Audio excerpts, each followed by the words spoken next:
बिस्मिल्लाहिर्रहमानिर्रहीम अस्सलाम वालेकुम। आज हमारे पास है लेक्चर 18। हमारा फाइनल टर्म का सिलेबस स्टार्ट हुआ हुआ है, जो कि लेक्चर 16 से लेक्चर 30 तक था, और आज हमारे पास है लेक्चर 18। आज हमारे पास है स्टाइल, गाइडलाइन एंड पिटफॉल्स। ये भी लास्ट जो हमने लेक्चर्स पढ़ते हुए आए हैं कि उनमें भी सेम वही प्रोसेस है कि सेंटेंस से रिलेटेड रूल्स एंड रेगुलेशन को फॉलो करके हम अपने सेंटेंस को कैसे इफेक्टिव सेंटेंस बना जाते हैं। तो आज हमारे पास है स्टाइल और गाइडलाइन एंड पिटफॉल्स। पिटफॉल्स किसे कहते हैं? पिटफॉल्स कहते हैं नेगेटिव चीज़ों को। मतलब जो हम अपने सेंटेंस में गलत करते हैं, जो हमें नहीं करना चाहिए, वो हमारे पिटफॉल्स होते हैं, जो हमें सेंटेंस को इफ़ेक्टिव बनाने में हमारा मतलब नहीं, हम जिसकी वजह से हमारा सेंटेंस इफेक्टिव नहीं बनता, वो गलत चीज़ें होती हैं, वो हमारी होंगी पिटफॉल्स। यहाँ पे उन पहले कोटेशंस दी हुई हैं। Proper words in proper places, ये स्विफ्ट किया है। थिंक आउट इनटू लैंग्वेज, ये कार्डिनल न्यूमैन किया है। और to have something to say and say it as clearly as you can, Arnold किया है। हमारा मेन टॉपिक स्टार्ट होता है यहाँ से, how to convey a good message, dos of style. अच्छा मैसेज या अच्छा सेंटेंस हम अपना अच्छा मैसेज कैसे दें। डूज ऑफ स्टाइल मतलब अगर स्टाइल बनाते हुए ये चीज़ें फॉलो करें, ठीक है। ओमिट नीडलेस वर्ड्स, मतलब अगर आपका कोई सेंटेंस है तो उसमें जो जिस वर्ड्स की ख़ास ज़रूरत नहीं है उसको ओमिट कर दें। ओमिट कर दें, मतलब जिन अल्फाज के बगैर आपका मैसेज अच्छे से कन्वे हो सकता है, वो वर्ड्स ओमिट कर दें। नेक्स्ट है बी स्पेयरिंग। स्पेयरिंग का मतलब होता है मतलब दूर रहना, अवॉइड करना, बचें उस चीज़ से। Be sparing with adjective, adjective से बचें, बट लैविश विद वर्ब्स। हमें ना अपने सेंटेंस में एडजेक्टिव और एडवर्ब्स बहुत कम यूज़ करना चाहिए, क्योंकि इससे सेंटेंस में फॉर्मेलिटी ज़्यादा हो जाती है। हमें अपना सेंटेंस कैजुअल बनाना चाहिए, तो ज़्यादा से ज़्यादा वर्ब्स यूज़ करने चाहिए। Beware of your special words, अगर आप अपने सेंटेंस में स्पेशल वर्ड यूज़ करते हैं तो पहले उसको आप अपने देख लें कि डिक्शनरी में, और देख लें कि अगर आप अपने स्पेशल वर्ड्स लिख रहे हैं उसमें, तो उसका जो राइटिंग में आप अपना स्पेशल वर्ड्स यूज़ कर रहे हैं, क्या उसकी रीडिंग में भी जो रीडर है उसको सेम एज वही मीनिंग लेगा। पहले आप डिक्शनरीज वगैरह में अच्छे से वो चेक कर लें।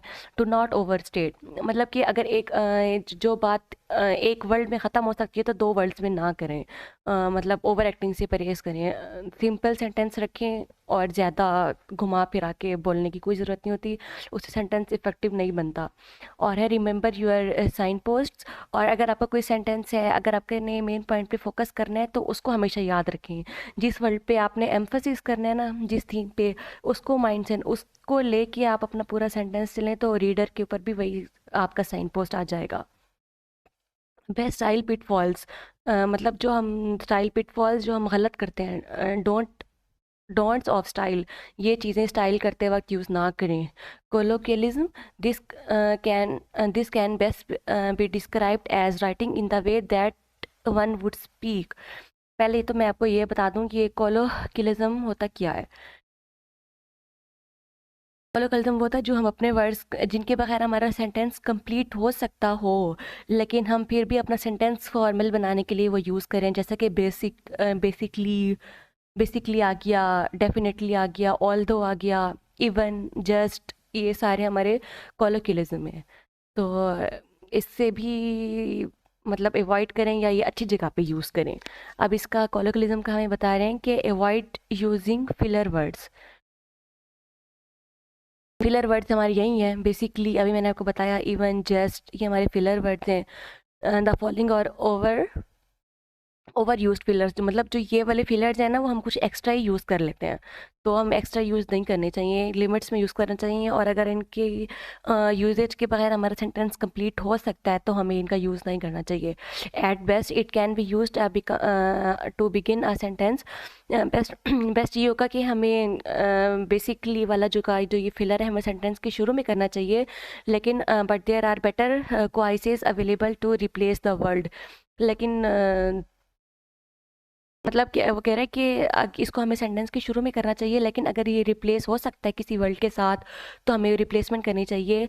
या और ज़रूरी नहीं है कि हम इसको स्टार्ट में रखें, अगर इसके बगैर, इसकी ओमिटिशन के बगैर, ओमिटिशन करने के बाद अगर हमारा सेंटेंस अच्छा बन सकता है तो हमें ये वर्ड कम यूज़ करना चाहिए। जैसे या ये सेंटेंस के शुरू में भी यूज़ नहीं हो सकता, लेकिन ये किसी चीज़ के लिए नेसेसरी भी हो सकता है, जैसे इस सेंटेंस में ये वाला फिलर नेसेसरी आ रहा है। A microphone is basically a device that is use to record sound. इन ये एक और फिलर आ गया हमारे पास। Often this world is found as an additive. Additive means addition करना, इवन किसी चीज़ के एडिशन करने में इस्तेमाल होता है।